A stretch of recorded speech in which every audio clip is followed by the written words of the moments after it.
Oh, welcome back everybody. This is Jonathan with Subjectively Nefarious, and I'm really excited guys for our first full-length YouTube video. Today we got a super exciting thing that we're going to be doing for you guys today. It's going to be a game review of the PS5 timed exclusive Deathloop. I'm really excited to talk about it. I hope you guys are too. Now let's get into it. I dropped that.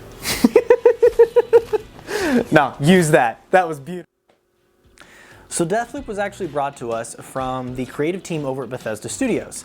Yes, that Bethesda, the company that gave us Fallout, Oblivion, and all those awesome games. But they actually have a smaller company that's Arkane that made a lot of other games that I'm a huge fan of. I'm not sure if you guys are familiar with them, but those would be including the Dishonored series and Prey, which was actually their unique sci-fi adventure that they made, I believe, back in about 2019. I was a huge fan of that one. I always liked the Dishonored games, but one of the things that I liked about Prey was it really showed me that the studio was able to go in a different direction. They were able to try some new things while still making it feel like a game made by the same studio, which I know is a big reason why a lot of us keep buying the same video games from companies that we love.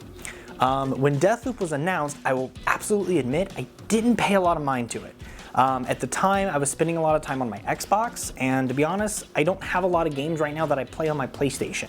So I'm always looking for games like that. But it got delayed, I think, 4 different times, you know, unfortunately due to COVID and everything like that. So when it finally came out, I actually missed it. I was in my local GameStop one day, chatting with one of the guys I'm really close with, and he goes, "Hey, are you here to pick up Deathloop?" And I was like, "Oh wait, that came out?"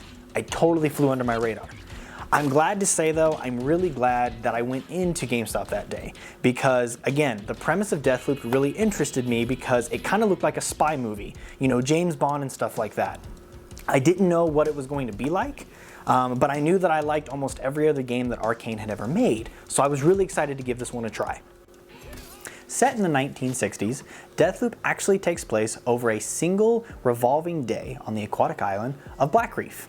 A gentleman named Igor Sterling, actually with about 8 other people, discovered a bunch of temporal anomalies on this aquatic island that they wanted to research more. Upon doing so, they discovered basically that they could repeat the same day over and over and basically gain immortality by living in an infinite time loop.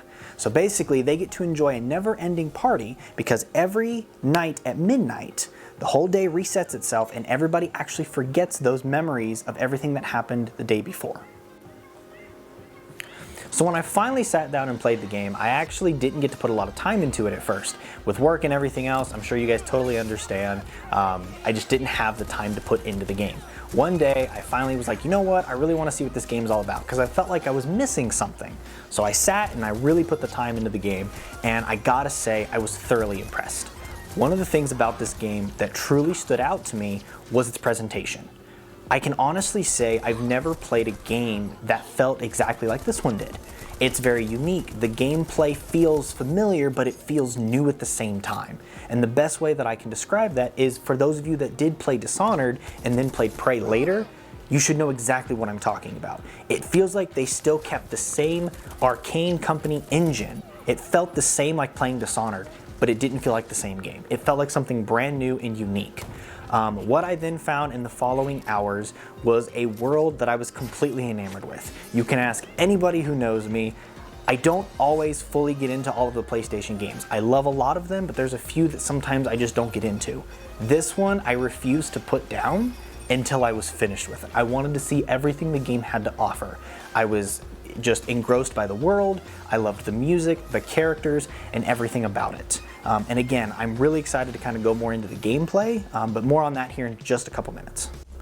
2 of the individuals that actually live on the island, you have Colt Vaughn and Juliana Blake. They're actually both immune to the effects of the memory wiping that happens every single day at midnight. So no matter how many loops or how many days go by, they actually remember everything that happened in the days prior. Now, when the very first time loop happened, Colt actually did suffer from complete memory loss. And that's where you actually pick up playing as Colt, as the main player. Your goal with Colt is that he doesn't remember anything. All he knows is that he doesn't want to keep repeating the same day over and over again. So you as the player have to help him discover what he needs to do. And upon playing after the first few minutes of the game, what you learn is that he needs to basically take out all of the visionaries in order to break the loop. Now, how he does that and how he goes about that is completely up to you as the player and how you decide to play the game. The other individual, actually, Juliana Blake, unlike Colt, actually never lost her memory at the beginning. So she has remembered everything that's happened, even from the very beginning when they first set up this program that allows them to repeat the same day over and over again. Now, Juliana, unlike Colt, doesn't want the party to end, so to speak. She wants to keep living in this repeated fantasy because, again, she remembers everything. So for her, she basically just has gained immortality and she never has to forget any of her memories. So why would she want someone like Colt, obviously, to ruin that, right? So her whole objective, day in and day out, is to partner with the other visionaries and the other people on the island to make sure that Colt is not able to accomplish his goal. So every single day, her main objective is to kill Colt and prevent him from being able to break the time loop. She actually has some really cool gameplay mechanics because you do get to play as Juliana, but we'll go over that in just a little bit. Now on to the gameplay. So when you start playing the game, the first thing you have to do is choose your loadout. So you get to pick from a variety of different weapons and abilities, if you've unlocked them, that you get to take in to what section of the map that you go in that time of day. So remember, this entire game takes place in a single day. So you get to go to different areas of the map at different times. So for example, you get to go to a different area in the morning, at noon, in the afternoon, and in the evening. And the nice thing about the game too is the game world is changing. So there are different things that are going on at different times in different sections of the map. And that's one of the things you get to discover. The other nice thing about this game is with its first-person view, every time you go into a different area, you feel a lot more immersed into the area, the music, the characters, than you would from more of a detached third-person view. Now, about the combat. So again, one of the things that I like that they did in Deathloop is every time you enter an enemy encounter, it's up to you how you choose to handle that encounter. So if you want to go in guns blazing, as so many games have taught us, you can do that. You have the arsenal and the abilities. Now, what you might find though, is that it's actually more difficult depending on the area that you're in to go in guns blazing. So for example, if you're trying to get into a heavily fortified building and you want to go in guns blazing, well now you realize the alarm's going off, reinforcements are being called in, and quite frankly, Colt is not a bullet sponge. It's really easy for him to go down. Until you've played the game more and leveled up your abilities, you kind of have to make sure you plan out everything you do because it's really easy to get overwhelmed and die. Now, if you die in the game, Colt actually has a special ability that allows him to revive himself 2 times. So basically, if you die, the game will rewind you back 10 seconds before and you get to then pick up from that point and go on. So you have a couple different attempts in order to basically get past that objective you're trying to get past, even if you die. It's not a complete game over. However, if you do completely die 3 times at any point in the game, the day will automatically loop. So no matter what point of the day you're in, morning, afternoon, or evening, no matter what, if you die, the day will automatically reset itself and you'll start back at the beginning again. The other thing too is the stealth mechanics of the game. So you have tons of different ways to avenue stealth. You can disguise yourself. You can go in and be completely invisible and stealth take enemies down and hide them behind corridors. You can lure enemies away so that you can get into a building. However you want to tackle that is one of the best parts about the game and what makes combat feel so unique and special. Now, actually, with this game being on PS5, one of the nice things is that it does take advantage of the PS5 DualSense controller and its adaptive triggers. So for example, every ability and every gun that you use is going to feel unique in the pressure and in the resistance you get when you pull that trigger or cast that ability out in front of you, which makes it feel very different and very unique no matter what weapon you're using in the game. As well as any audio logs or any internal communication that Colt has with Juliana in the game will actually come through the controller speakers. Now, you can change that if you guys are not a fan of that so that it comes through just the normal game speakers. However, I do recommend, unless you're using the PlayStation 5's unique 3D audio headset, that you actually allow the audio to come through the controller because it kind of gives it this unique walkie-talkie feel and it makes you feel, again, a little bit more immersed into the game because you may be trying to do something super secret and quiet and all of a sudden your walkie-talkie goes off and you're getting communicated by an enemy in the game and you get to listen to this dialogue no matter what you're doing. And I think that that adds a very unique perspective and feel to how that game plays. Alright guys, now here are my actual final thoughts on the game. So after spending about 22 hours with it, and actually almost getting the Platinum Trophy. I have to say that this is one that if you have a PlayStation 5, I absolutely recommend. The reason I say that mainly is because even though I finished the game, and the game does come to kind of a all-around conclusion. The conclusion is the same. It all comes kind of to a head at one point. Everybody's going to have at least the same ending. I think the journey there is what makes this game so enjoyable.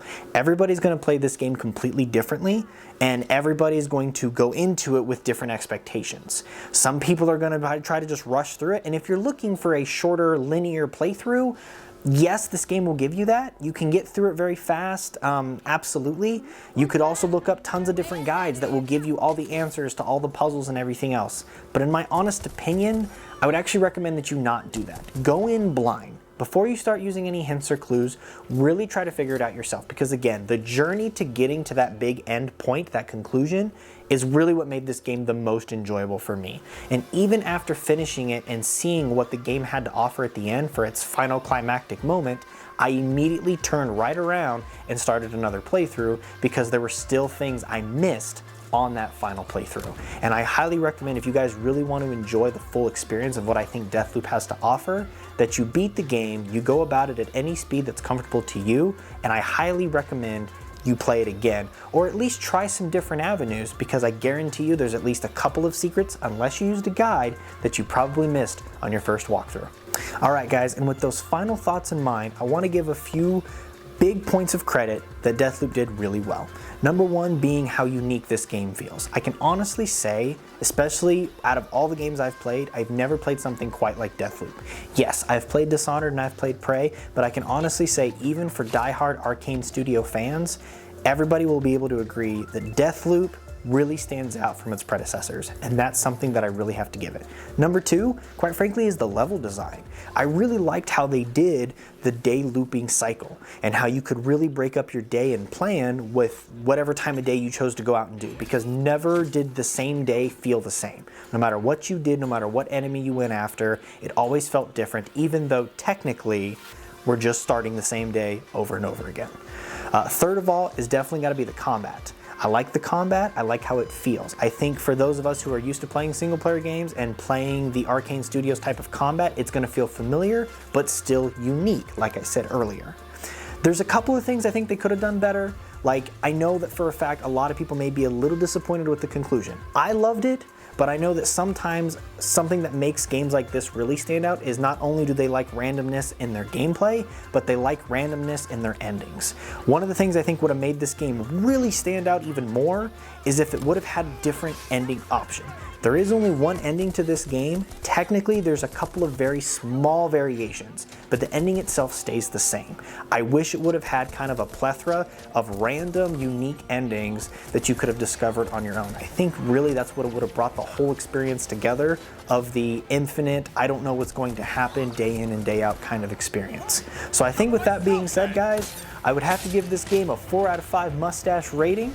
I hope you guys really enjoyed the review. I know I had a really great time playing it and talking to you guys about it. I really hope you guys will come back to our YouTube channel and see what else we have in store for you guys, and I can't wait to see you guys next time.